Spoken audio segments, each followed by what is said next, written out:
Alhamdulillahi Rabbil Alamin Alladhi arsala rasulahu ma'al kitabil mubin wa dinil qawim Arsalahu basyira wa nadhira wa da'iyan wa sirajan munira Asyhadu an la ilaha illallah wahdahu la syarika lah Lahul mulku wa lahul hamd yuhyi wa yumitu wa huwa ala kulli syai'in qadir Wa asyhadu anna Muhammadan abduhu wa rasuluh sallallahu alaihi wasallam la nabiyya ba'da khatamul anbiya'i wal mursalin Allahumma salli wa sallim ala hadzal nabiyil karim Muhammad wa ala alihi wa ashabihi wa man tabi'ahu bi ihsanin ila yaumiddin amma ba'd ya ayyuhal hadirun al muslimun usikum wa nafsi bi taqwallah faqad fazal muttaqun ittaqullaha haqqa tuqatih wa la tamutunna illa wa antum muslimun wa qala Allah ta'ala fil Qur'anil Karim a'udzu billahi minasy syaithanir rajim qul nahbitu minha jami'a fa imma ya'tiyannakum minni huda faman tabi'a hudaya fala khaufun 'alaihim wala hum yahzanun walladzina kafaru wa kadzdzabu bi ayatina ulaika ashabun nar hum fiha khalidun sadaqallahul azim. Kaum muslimin, bapak saudara sedang Jumat yang dirahmati oleh Allah, sudah menjadi pengetahuan dan kemakluman kita bersama bahwa asal mula manusia itu adalah dari Adam alaihissalam. 4 kitab yang diturunkan oleh Allah, Zabur kepada Daud alaihissalam, Taurat kepada Musa alaihissalam, Injil tentunya Isa alaihissalam, dan terakhir Al-Quranul Karim kepada Muhammad sallallahu alaihi wasallam. Keempat kitab itu menyebutkan bahwa manusia pertama itu adalah Adam alaihissalam. Begitu juga sudah menjadi pengetahuan kita melalui kita guru-guru ataupun belajar di mana saja. Diawali kehidupan Adam itu dari surga. Dan ada satu peristiwa yang berentetan terjadi yang mengakibatkan Adam alaihissalam beserta dengan Hawa istrinya dicampakkan ke atas bumi, yang pada akhirnya berkembang biaklah sampai kepada kita pada saat ini. Itu adalah harga mati yang tidak bisa diusik-usik, karena kitab mengabarkan begitu, berbagai informasi sudah kita terima. Adam alaihissalam bersama dengan istrinya Hawa, tentu yang menciptakannya Allah subhanahu wa ta'ala. Dan bumi sebagai tempat hidup, mulai daripada Adam dan Hawa sampai kita hari ini, pun ciptaan Allah subhanahu wa ta'ala. Itu adalah satu keyakinan yang juga tidak bisa diusik-usik. Apabila ada umat Islam yang tidak berkeyakinan seperti itu, tentu batal imannya.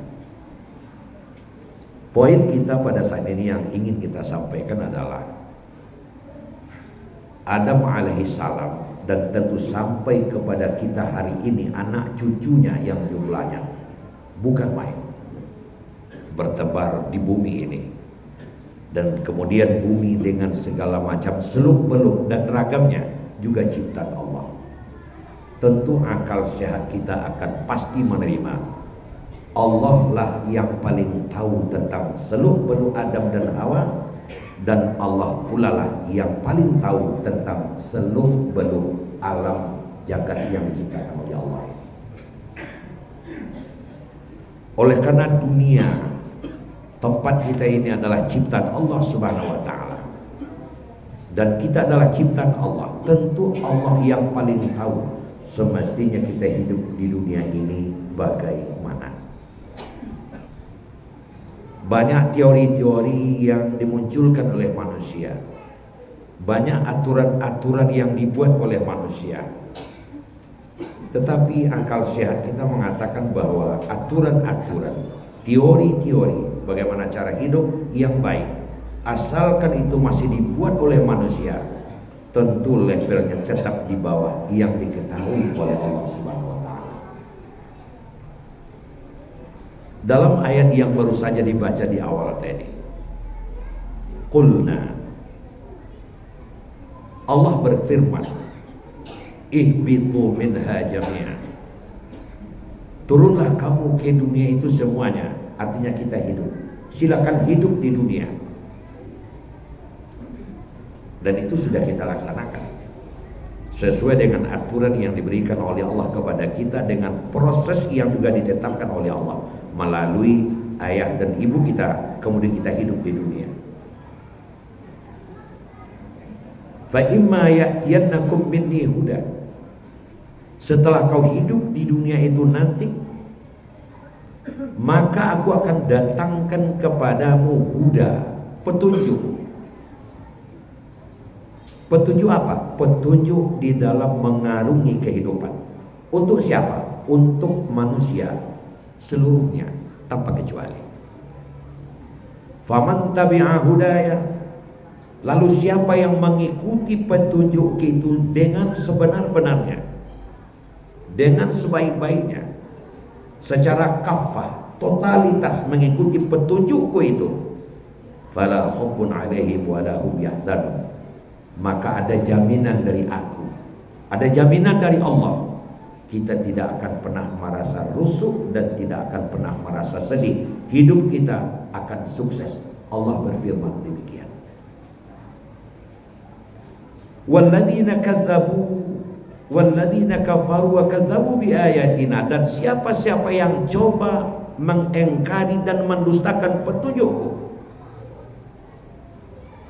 meletakkan kitab yang diturunkan oleh Allah, petunjuk yang diturunkan oleh Allah di belakang punggungnya, fi zahri zuhuri, di belakang punggungnya, tidak mengacuhkan kitab Allah, tidak mengacuhkan aturan Allah, menomorduakan aturan Allah, memandang remeh kepada aturan Allah. Ulaika ashabun nar, mereka adalah penduduk neraka. Selama hidup di dunia akan diberikan berbagai macam kesengsaraan dan tidak akan pernah sukses. Hum fiha khalidun, dan mereka berada dalam keadaan kekal di dalam neraka tersebut. Kaum muslimin sedang Jumat yang berbahagia. Barusan yang kita sampaikan itu adalah surat Al-Baqarah ayat 38-39. Yang menjadi poin lokus kita pada saat ini adalah kita coba untuk menelusuri alam ini secara keseluruhan. Panah jauh dilayangkan, penanda kek ditinggikan. Bernanda ayat ini, benar enggak firman Allah ini? Siapa-siapa yang hidupnya berusaha mendekatkan diri kepada petunjuk Allah, kepada agama Allah, kepada aturan Allah, benarkah orang itu selamat? Kemudian kita cobalah untuk menelusuri dan melihat orang yang membelakangi agama, hidup dengan congkak dan penuh kesombongan, seolah-olah dunia adalah miliknya. Orang mau diatur begitu saja, bahkan kadang-kadang a priori dan benci kepada orang yang taat beragama. Benar tak hidupnya tidak senonoh? Benarkah hidupnya tidak beraturan? Atau mungkin celaka? Survei lapangan sudah membuktikan Ini adalah janji dari Allah Tuhan yang Maha Kuasa, dan Allah tidak akan pernah memungkiri janjinya. Innallaha la tukhliful mi'ad. Allah tidak akan pernah memungkiri janji. Kaum muslimin yang terhormat, di dalam mengarungi kehidupan ini, taruh mulai semenjak kita berakal, balik berakal, karena di waktu kita masih anak-anak tentu kita banyak tidak tahu. Kita hanya bermain-main, memakan apa yang ada, memanfaatkan apa yang ada. Tapi mulai semenjak kita berpikir secara pribadi, maka banyak hal-hal di tengah-tengah kehidupan ini yang terjadi itu adalah di luar keinginan kita.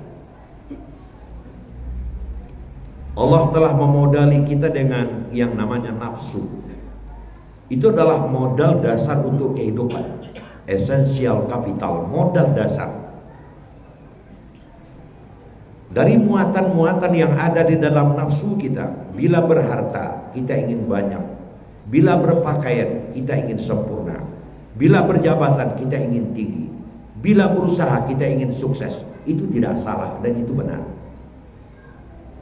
asalkan semua yang barusan disebutkan tadi diraih dengan cara yang benar. Nah, kaum muslimin, oleh karena ada sifat dasar yang ada pada diri manusia adalah seperti demikian, kita ingin dapat banyak, maka rata-rata setiap kita akan sepakat yang menjual pasti ingin mahal, tapi sebaliknya yang membeli pasti ingin murah. Dalam falsafah kehidupan kita orang Minang, tak kurung nak di luar, tempi nak di atas. Itu adalah sifat dasar manusia. Kalau memang kenyataannya bisa begitu, boleh saja, asalkan caranya benar.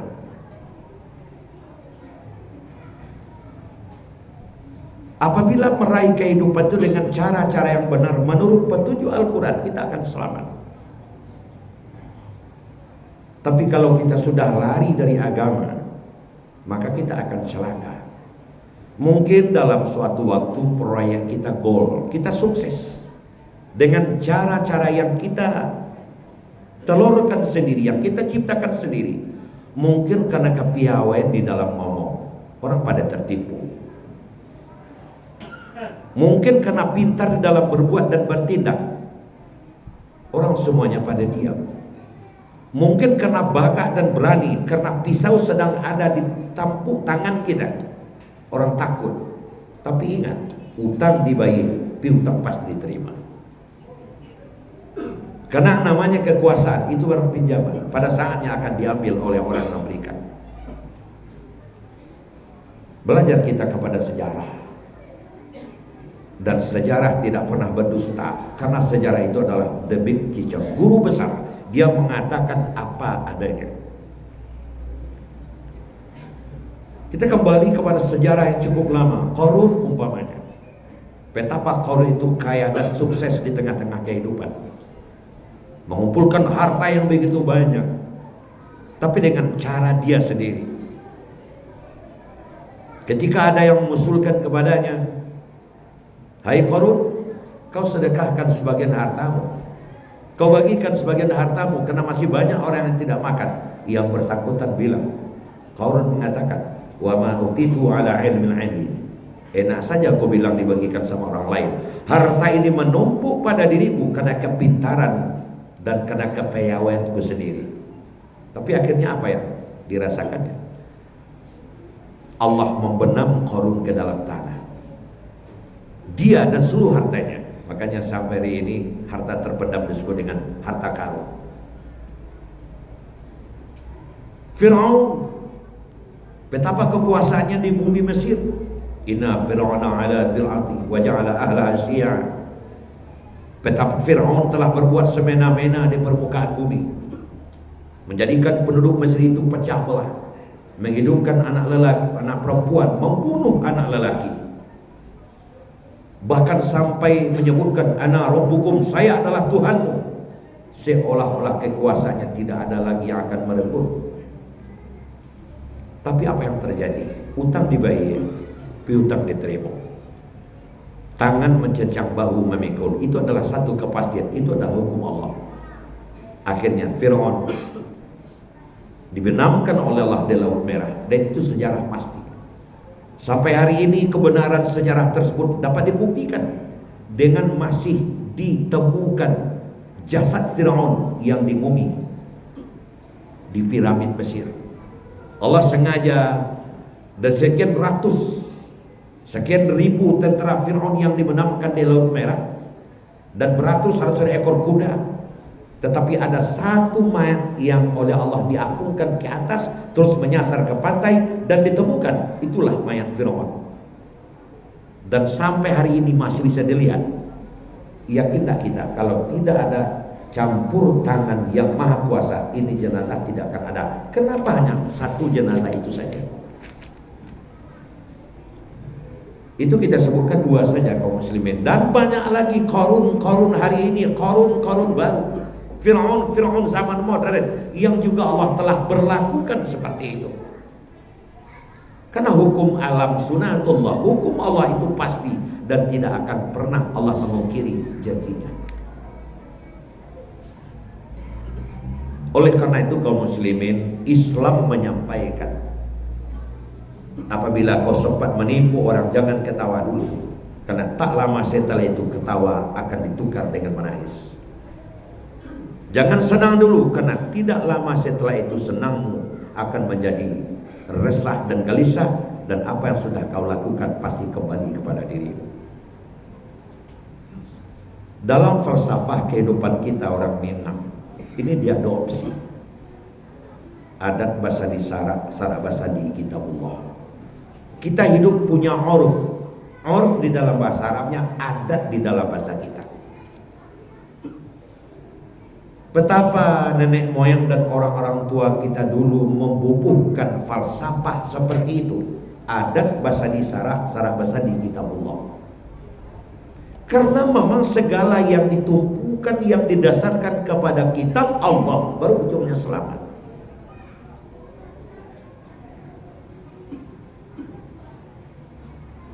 Makanya disebutkan Sarak Basadi Kitabullah. Nah, oleh karenanya adalah merupakan kewajiban fardhu ain untuk setiap kita, tidak pandang bulu satu dengan yang lain. Amar ma'ruf nahi mungkar, itu harga mati. Bagaimana kita mengarahkan dan mengarah seluruh masyarakat, terutama tentu dimulai ibda bin nafsi, dari diri kita sendiri, kemudian anak-anak kita, kemudian kemenakan kita, orang kampung kita, masyarakat kita, bagaimana mereka mempedulikan kitab Allah. Barangkali kita sebagai orang tua yang punya anak-anak tercinta, ada putra, ada putri, kita sadar betul, kita insaf betul kalau tidak lantaran kita itu anak tidak ada. Sudikah kita? Relakah kita jika kita pergi mereka tinggal, mereka berantakan, tidak tahu dengan kitab Allah? Tidak ada seorang orang tua yang sehat akal pikirannya yang rela seperti itu. Di dalam perjalanan peristiwa Isra dan Mi'raj, Nabi kita Muhammad SAW pernah divisualkan oleh Allah. Jibril membimbing Nabi, kemudian dibawa ke neraka. Di dalam neraka ada seorang pemuda yang menjerit karena azab. Di hadapan Rasul, Jibril bertanya, "Wahai anak muda, kenapa kau masuk neraka?" "Karena saya selama hidup tidak pernah mengindahkan agama dan tidak mempedulikan kitab Allah. Aku hidup semau aku." "Oh begitu?" "Iya." Muhammad oleh Jibril dibawa keluar dan terus ke dalam surga. Sampai di surga bertemu dengan seorang ayah yang sedang enak menikmati kenikmatan surga. Dan kepada ayah itu ditanya, "Kenapa bapak bisa masuk surga?" "Karena saya selama hidup terus beramal soleh, menolong orang-orang miskin dan mempedulikan anak yatim. Lantaran amal itulah aku masuk ke dalam surga. Setelah itu Muhammad oleh Jibril juga dibawa keluar. Jibril menyampaikan, wahai Muhammad, ayah yang baru saja kita temui adalah ayah anak muda yang dalam neraka tadi. Persoalan belum selesai. Maka Nabi dibawa kembali ke dalam neraka. Wahai anak muda, apakah kau punya ayah? Ada. Mana ayahmu? Kabarnya ayahku di surga. Apakah kau tidak pernah ditunjuki, diarahkan oleh ayahmu, dibiarkan saja oleh ayahmu? Saya pernah ditunjukinya hanya satu kali. Setelah dia biarkan saja, walaupun apapun yang akan aku lakukan. Oh iya, kembali lagi ke surga.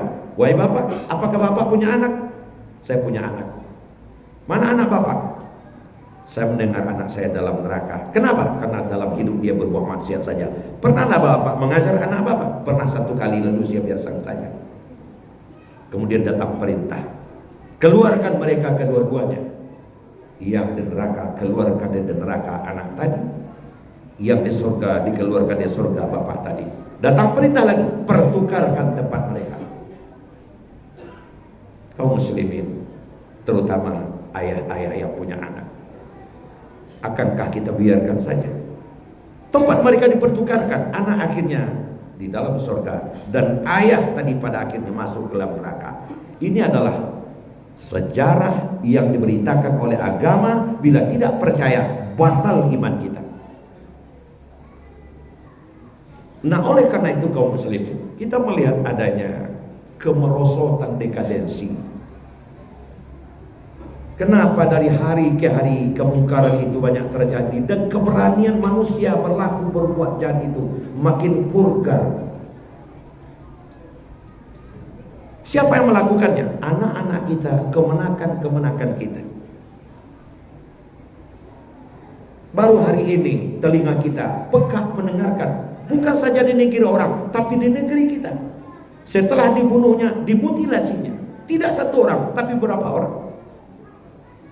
Sedangkan menyembelih ayam saja, tempo dulu orang tua kita 3 hari tidak makan karena terbayang-bayang ayam lehernya berdarah.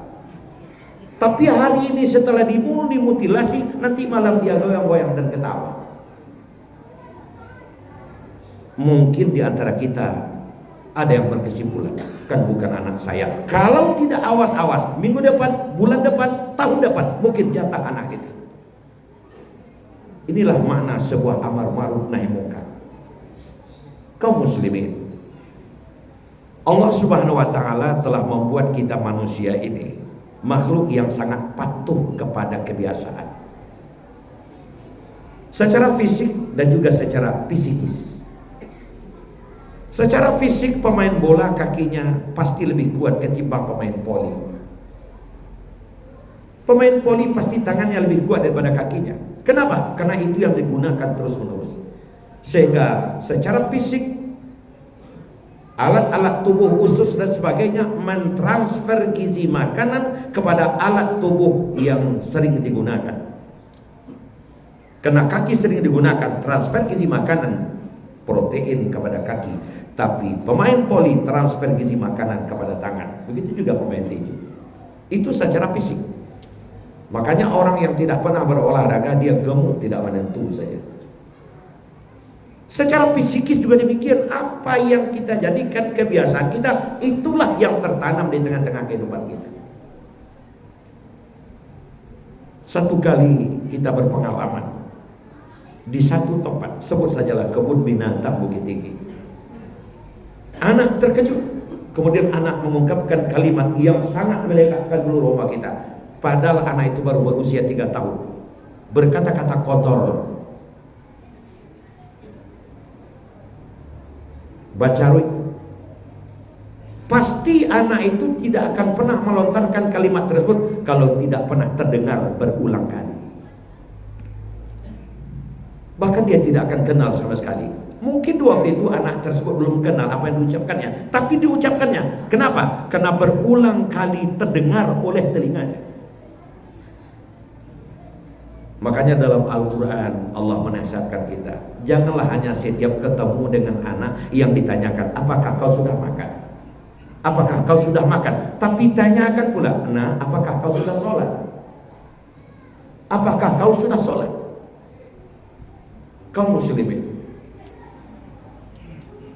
dalam falsafah kehidupan di negeri kita tercinta ini, kalau orang tuanya kencing berdiri, maka ada kemungkinan anaknya kencing berlari, kan begitu?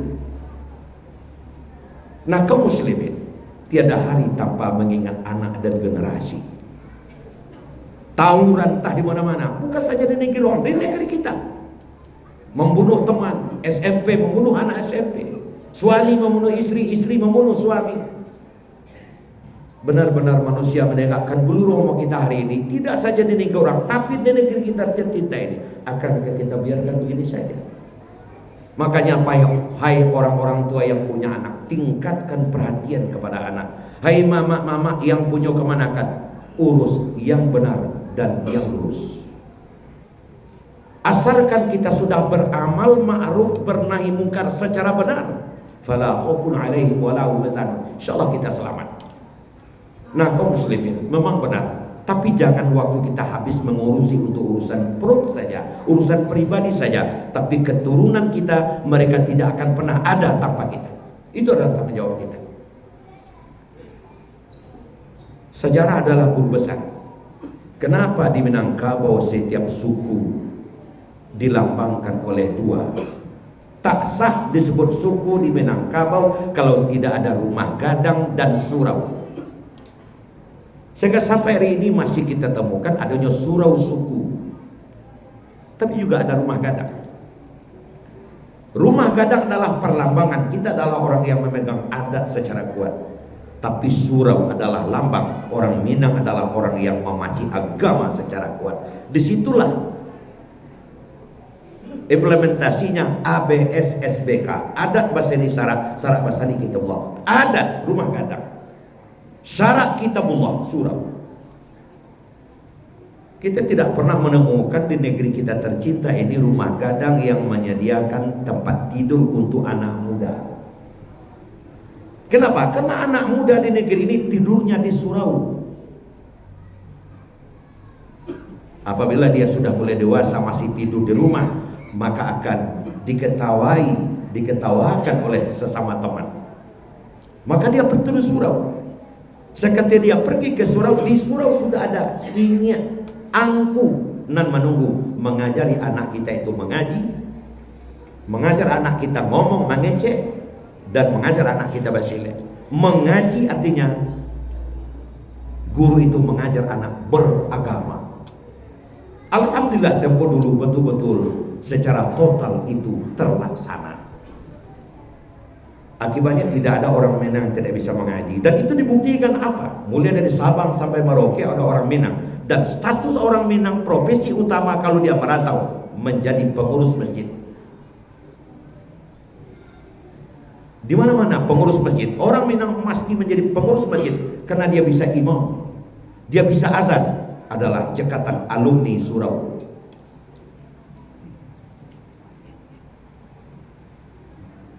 Itu implementasi dari beraja mengaji.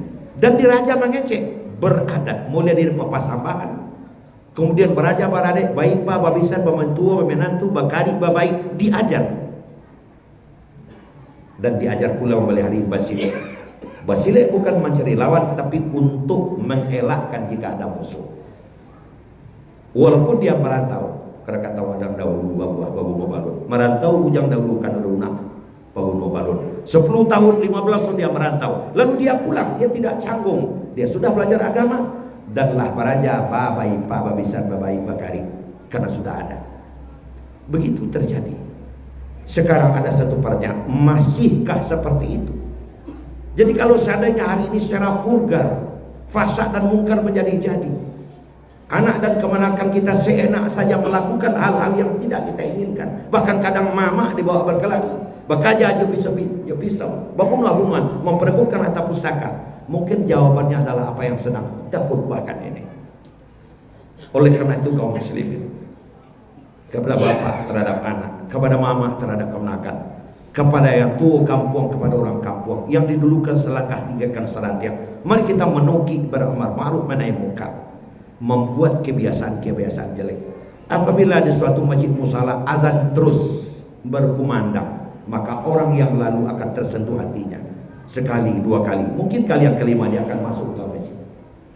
Terus ditegur. Kenapa setiap rumah gadang di Minangkabau ada cibua? Bambu yang berdiri tegak, kemudian ada air. Itu ada fungsinya. Bukan hanya sekadar untuk mencuci kaki ketika naik ke atas rumah, tapi juga itu sebagai fungsi adab yang bukan main. Mama apabila pergi ke rumah kemenakan, sebelum naik dia akan pukul itu cibua, pukul itu bambu. Kalau bambu sudah terpukul, orang tua akan bilang sama anak gadisnya, kau mamamu datang, tutup kepalamu, kambangan lapis, gue air, gue minum. Itu adalah adat yang bukan main. Nah, kaum muslimin, boleh kita ikuti perkembangan dunia yang seperti ini, tapi tugas pokok yang seperti tidak bisa ditinggalkan. Dan ini tidak main-main lagi kaum muslimin. Era reformasi, globalisasi, dunia yang modern, silakan tidak apa-apa. Tapi yang bijo, yang inti seperti ini tidak boleh kita tinggalkan. Tidak boleh buat dia hujan, tidak boleh langkang dia panen. Karena itu adalah jati diri kita. Kita yakin asalkan bersama-sama semuanya mengarah ke hal yang demikian, amar ma'ruf nahi mungkar, insya Allah yang kita khawatirkan tidak akan terjadi. Mari kita mulai, dan kepada seluruh kita menjadikan diskusi di mana-mana, dan kita berharap kiranya generasi kita nanti adalah generasi yang benar-benar mempedulikan Al-Quran. Fa'tabiru ya ulil absar la'allakum tuflihun.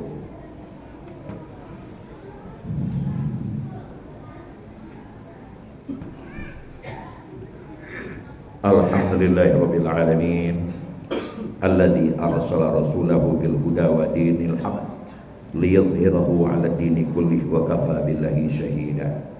Asyhadu an la ilaha illallah wahdahu la syarikalah wa asyhadu anna Muhammadan abduhu wa rasuluhu sallallahu alaihi wasallam la nabiyya ba'da. Allahumma shalli wa sallim ala hadzal nabiyil karim Muhammad wa ala alihi wa ashabihi wa man tabi'ahu bi ihsanin ila yaumiddin. Amma ba'du ya ayuhan nas ittaqullaha haqqa tuqatih wa la tamutunna illa wa antum muslimun. A'udzu billahi minasy syaithanir rajim. Bismillahirrahmanirrahim. Wa la talzul haqqa bil batil wa taktumul haqqa wa antum ta'lamun. Wa aqimus shalah wa atuz zakah warka'u ma'ar raki'in. Innallaha wa malaikatahu yusholluna 'alan nabi ya ayyuhalladzina amanu shallu 'alaihi wa sallimu taslima. Allahumma shalli 'ala Muhammad wa 'ala Muhammad kama shallaita 'ala Ibrahim wa 'ala Ibrahim wa barik 'ala Muhammad wa 'ala Muhammad kama barakta 'ala Ibrahim wa 'ala Ibrahim fil 'alamin innaka Hamidum Majid. Allahumma fil mu'minina wal mu'minat wal muslimina wal muslimat al ahya'in wal amwat. Allahumma fil lana dzunubana wali walidina warhamhum kama rabbawna shighara. Rabbana hab lana min azwajina wa dzurriyyatina qurrata a'yun waj'alna lil muttaqina imama. Rabbana atina fid dunya hasanah wa fil akhirati hasanah wa qina azabannar. Amin amin ya rabbal alamin. Walhamdulillahi rabbil alamin. Aqimus shalah.